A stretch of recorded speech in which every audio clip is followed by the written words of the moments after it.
নমস্কাৰ প্ৰিয় দৰ্শকসকল, let us লাৰ্ণলৈ আপোনালোক সকলোকে স্বাগতম জনাইছোঁ। ক'বলৈ গৈছোঁ পৰ্যায়ক্ৰমে আহি আমি আজি W এলফাবেটত উপনীত হৈছোঁহি। সেয়েহে আজি আপোনালোকলৈ বুলি আগবঢ়াই দিছোঁ W এলফাবেটৰেই এজোপা বিশেষ উদ্ভিদ, যি উদ্ভিদ আপোনালোক সকলোৰেই অতি পৰিচিত, যাৰ ইংৰাজী নাম উড এপল, বৈজ্ঞানিক নাম এগল মাৰ্মেলছ আৰু অসমীয়াত যাক কোৱা হয় বেলগছ বুলি। পৰিচয়ত কওঁ, বেল হৈছে 20 পৰা 25 ফুট উচ্চতাত উপনীত হ'ব পৰা এবিধ কাঁটাযুক্ত মধ্যমীয়া আকৃতিৰ গছ। গোটেই গছজোপাতে যথেষ্ট ঠাল ঠেঙুলি থাকে। পাত যৌগ, 3খনকৈ পাত একেলগে থাকে। পাতবোৰ সেউজীয়া, ফল প্ৰায় গোলাকাৰ, ফলৰ বাকলি অতি টান। ই কেঁচাতে সেউজীয়া আৰু পকিলে হালধীয়া ৰঙৰ হয়। পকা ফল সুগন্ধিযুক্ত। ফলৰ ভিতৰত আঠাযুক্ত গোলাকাৰ অসংখ্য বীজ আৰু গুটি থাকে। পকা ফল যথেষ্ট আঁহযুক্ত আৰু খাবলৈ সোৱাদ। বেল সাধাৰণতে 3 প্ৰকাৰৰ পোৱা যায়। এবিধ আকাৰত ডাঙৰ, যাক শ্ৰীফল বুলিও কোৱা হয়। আনবিধ মধ্যমীয়া, ইয়াক সাধাৰণতে সহজে পোৱা যায় আৰু বহল ভিত্তিত ব্যৱহাৰ কৰা হয়। তৃতীয়বিধ প্ৰায়ে বনৰীয়া অৱস্থাত পোৱা যায়। ই আকাৰত বহুত সৰু, একেজোপা গছতে বহুত ফল থাকে। এই কাঁটাযুক্ত বেলগছ ভাৰত আৰু বাৰ্মাৰ উপপাহাৰীয়া অঞ্চলৰ লগতে অন্যান্য উষ্ণ উচ্চতাৰ ক্ৰান্তীয় অঞ্চলৰ থলুৱা গছ। ই এতিয়া শ্ৰীলংকা, বাংলাদেশ, পাকিস্তানৰ বনৰীয়া অঞ্চলত বৃদ্ধি হোৱা দেখা গৈছে। সংস্কৃতত বিল্ব নামেৰে জনাজাত এই বেল ভাৰতীয় সংস্কৃতিৰ এক গুৰুত্বপূৰ্ণ গছ, যি বেছিভাগ মন্দিৰৰ চাৰিওফালে দেখা যায়। শ্ৰীফল নামেৰে প্ৰসিদ্ধ এই বেলগছৰ উৎপত্তি ভাৰতৰ পৰাই হৈছিল। বৈদিক যুগৰ প্ৰাচীন পাণ্ডুলিপিসমূহত ইয়াৰ ফল, পাত ধৰ্মীয় গুৰুত্ব হিচাপে পোৱা যায়। এই বৃক্ষৰ উৎপত্তি সম্পৰ্কে পুৰাণত পোৱা যায় এইদৰে। এবাৰ দেৱী পাৰ্বতীয়ে প্ৰমোদ ভ্ৰমণৰ উদ্দেশ্যেৰে জয়া, বিজয়া আৰু জয়ন্তীক নিজৰ বাহনত উঠাই লৈ দূৰৈত থকা এটা পৰ্বতলৈ বুলি যাত্ৰা আৰম্ভ কৰিলে। এনেদৰে বহু দূৰ গৈ থাকোঁতে হঠাৎ পাৰ্বতীৰ কপালৰ পৰা ঘামৰ মণিমালা মাটিত পৰি লগে লগে 3টা পাতযুক্ত এটি উদ্ভিদৰ জন্ম হয়। এই দৃশ্য দেখা পাই পাৰ্বতীৰ 3গৰাকী বান্ধৱী আচৰিত হ'ল আৰু ক'লে যে যিহেতু পাৰ্বতীৰ ঘামৰ পৰাই এই উদ্ভিদৰ জন্ম হৈছে, গতিকে ইয়াৰ নামাকৰণো তেওঁৱেই কৰিব লাগিব। তেতিয়া পাৰ্বতীয়ে ইয়াৰ নাম দিয়ে বিল্ব বৃক্ষ আৰু ফলৰ নাম দিলে বিল্ব বুলি, আৰু লগতে নিজৰ শৰীৰটোক বিভিন্ন ৰূপত এই গছত স্থাপন কৰে। যেনে গিৰিজা ৰূপে বেলগছৰ গুৰিত, য'ত মহেশ্বৰ কাণ্ডত, মাতা দক্ষিণ ডালত, পাৰ্বতী পাতত, গৌৰী ফুলত আৰু দেৱী কাত্যায়নী ফলত। তেওঁ লগতে জনালে যে এই বৃক্ষৰ ফল আৰু পাত মহাদেৱৰ অত্যন্ত প্ৰিয় হ'ব। মহাদেৱক বেলপাত অৰ্পণ কৰা মানেই মা পাৰ্বতীক তেওঁৰ ওচৰত অৰ্পণ কৰাটোকে বুজাব। সনাতন ধৰ্মত বেলগছক পবিত্ৰ গছ বুলি গণ্য কৰা হয়। 3টা পাত যুক্ত হৈ থকা বেলপাতক এখিলা পাত বুলি ধৰি লোৱা হয়। এই 3টা পাত যথাক্ৰমে পূজা, স্তোত্ৰ আৰু জ্ঞান। ইয়াৰ কাণ্ড আৰু শাখা প্ৰশাখাই যথাক্ৰমে সৃষ্টি, স্থিতি আৰু লয়ক বুজায়। বিশ্বাস কৰা হয় যে বেলৰ ত্ৰিফলিত পাতবোৰ শিৱৰ মুকুট আৰু ত্ৰিশূলত দেখা যায়, আৰু ইয়াৰ ত্ৰিমুখী পাতৰ টিপবোৰে ব্ৰহ্মা, বিষ্ণু আৰু মহেশ্বৰৰ পবিত্ৰ ত্ৰিতত্বকো প্ৰতীক কৰে। প্ৰবাদ আছে যে এই পবিত্ৰ বেলগছৰ ছাঁ গছকিলে মানুহৰ আয়ুস ক্ষয় হয় আৰু এই বৃক্ষক ভৰিৰে স্পৰ্শ কৰিলে লক্ষ্মী নাশ হয়। হিন্দু ধৰ্মত ভগৱান শিৱক পূজা কৰা আৰু বেলপাত আগবঢ়োৱাৰ এটা বিশেষ গুৰুত্ব আছে। শিৱ পুৰাণত কোৱা হৈছে যে সোমবাৰে পূজাৰ সময়ত শিৱলিংগৰ ওপৰত বেলপাত অৰ্পণ কৰিলে 1 কোটি কন্যাদানৰ সমান আশীৰ্বাদ লাভ কৰা যায়। পুৰাণত শিৱই কৈছে যে কোটি কোটি ধন সোণ দি শিৱক পূজা কৰিলেও তাৰ ফল পোৱা নাযায়, যদিহে সেই পূজাত বেলপাত নাথাকে। ইয়াৰ পৰাই বেলপাতৰ মাহাত্ম্য বুজিব পৰা যায়।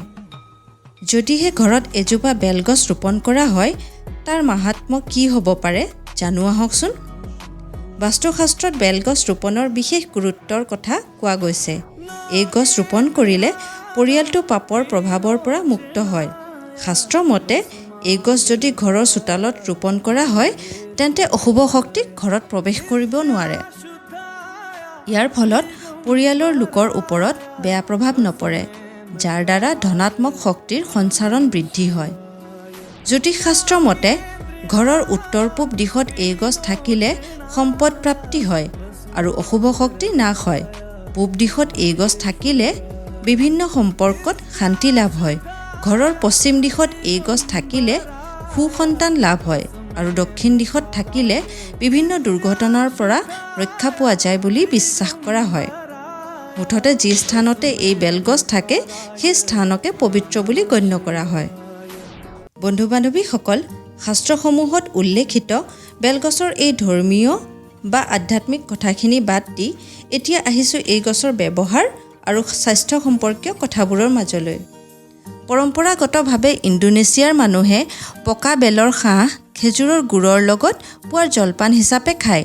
থাইলেণ্ডত সেউজীয়া সেউজীয়া কুমলীয়া পাত চালাড বা চাটনি বনাই খায়।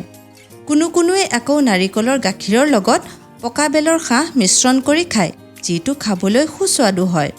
আৰু আমাৰ অসম তথা ভাৰতৰ বহু ৰাজ্যত পকা বেলৰ শাহৰ পৰা জাম, জেলি, চৰ্বত আদি বনাই খোৱা হয়। দৰ্শকসকল, এইবাৰ আমি জনাবলৈ চেষ্টা কৰিছোঁ মানুহৰ স্বাস্থ্যৰ উপকাৰিতাৰ সন্দৰ্ভত আচাৰ্য গুৰু গুণাৰাম খনিকৰ দেৱে এই বেলৰ ওপৰত আগবঢ়োৱা তথ্যসমূহৰ একাংশ। প্ৰথমেই উল্লেখ কৰিছোঁ এই বেলপাতৰ ঔষধি গুণখিনিৰ কথা। বেলপাত কেৱল মাত্ৰ পূজা অৰ্চনাতেই যে সীমিত তেনে নহয়, ইয়াৰ আছে অলেখ গুণ। এই ঔষধি গুণৰ বিতং তথ্য খনিকৰদেৱে আমালৈ আগবঢ়াইছিল এইদৰে। বেলপাতৰ ৰস 2-3 চামুচকৈ প্ৰতিদিনে প্ৰায় এমাহ পৰ্যন্ত খালে হাইফাই ৰোগীয়ে যথেষ্ট আৰাম পায়। কৃমি মাৰিবলৈ 2 চামুচ বেলপাতৰ ৰস ৰাতিপুৱা খালী পেটত খাব লাগে। দিনে এবাৰকৈ একেৰাহে 6-7 দিন খোৱা উচিত। কামিহাড়ৰ বিষ উখহিলে বেলপাতৰ ৰস 2 চামুচকৈ দিনে 2 বাৰ খাব লাগে আৰু পাত পিহি সামান্য গৰম কৰি সেক দিব লাগে। গ্ৰহণী ৰোগত বেলপাতৰ ৰস 2 চামুচকৈ দিনে 4-5 বাৰ খালেই গ্ৰহণী ৰোগ ভাল হয়। 5 চামুচ বেলপাতৰ ৰসত 5টা জালুকৰ গুড়া মিহলি কৰি দিনে এবাৰকৈ একেৰাহে 3 দিন খালে জণ্ডিছ ৰোগ ভাল হয়। বেলপাতৰ ৰসে ঘাঁ পৰিষ্কাৰ আৰু ঘাঁ শুকুৱাব পাৰে।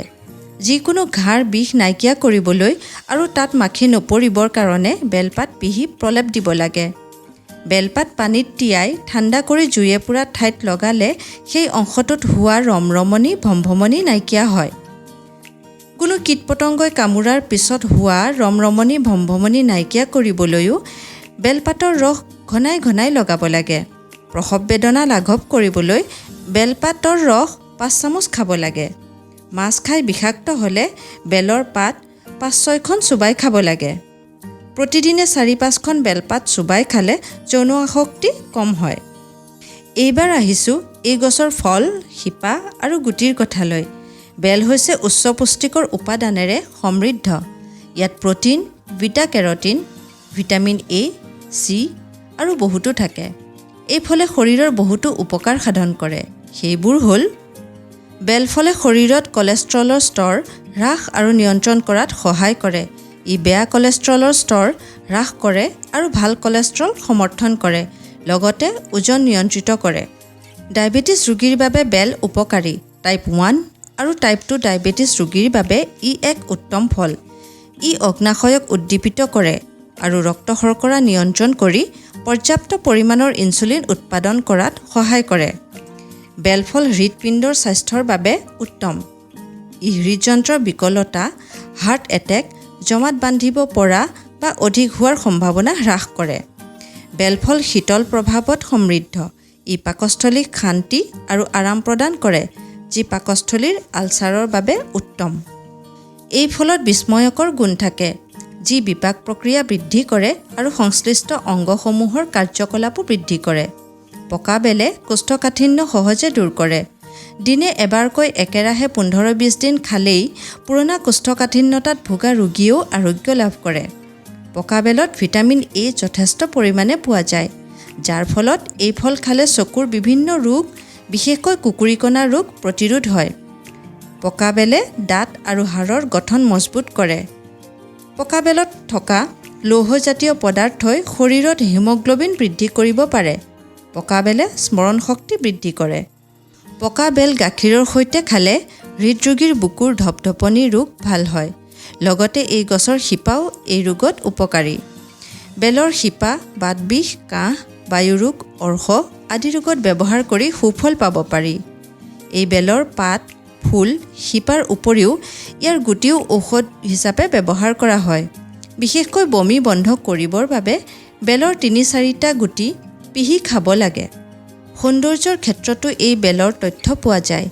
শৰীৰৰ পৰা ওলোৱা বেয়া গোন্ধ নাশ কৰিবৰ বাবে সতেজ বেলপাতৰ ৰস উলিয়াই শৰীৰৰ ছালত সানিব লাগে। গুটি বাদ দি পকা বেলৰ শাঁহখিনি গাখীৰত ফেটি ছালত সানিলে ছাল নিমজ আৰু দেখনীয়াৰ হয়। দৰ্শকসকল, বেলগছৰ যে বহু কথা যাক চমুৱাই ক'ব নোৱাৰি, কিন্তু সময়ৰ অভাৱত আজিলৈ ইমানখিনিকে কৈ মই মৃণালিনীয়ে আপোনালোকৰ পৰা বিদায় ল'লোঁ। ধন্যবাদ।